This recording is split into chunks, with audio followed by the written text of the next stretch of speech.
Evolution by natural selection. In this demonstration, the gummy bears would be our species, and the different colors of the gummies will represent the variation in our species. The next phase of natural selection is overproduction. This means that there are more gummy bears alive than those that can survive.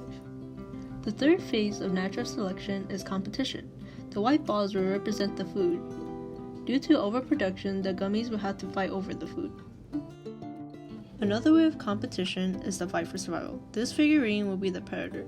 Predators usually will go for things that are easy to spot, rather than those that blend in with the environment. Here, we have the gummies in their environment. The predator will come and eat the first thing they see. This cycle continues to happen, leaving the gummies with the better traits to survive.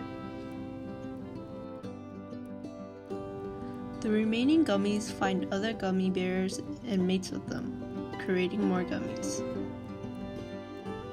This cycle will eventually lead to red and green gummy bears not being born as often since they don't thrive in this environment.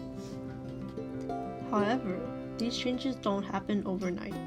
This process is repeated through many generations over numerous years until this trait has fully taken over. This would be evolution by natural selection.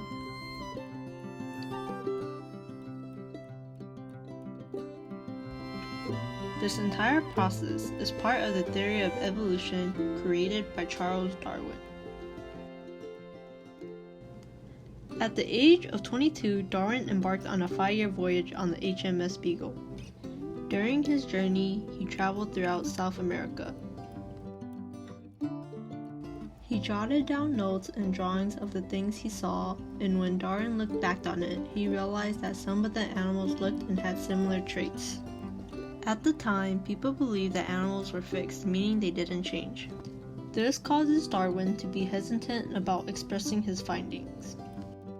After 23 years, Darwin finally talks about his findings through a book called The Origin of Species, which talks about evolution through natural selection.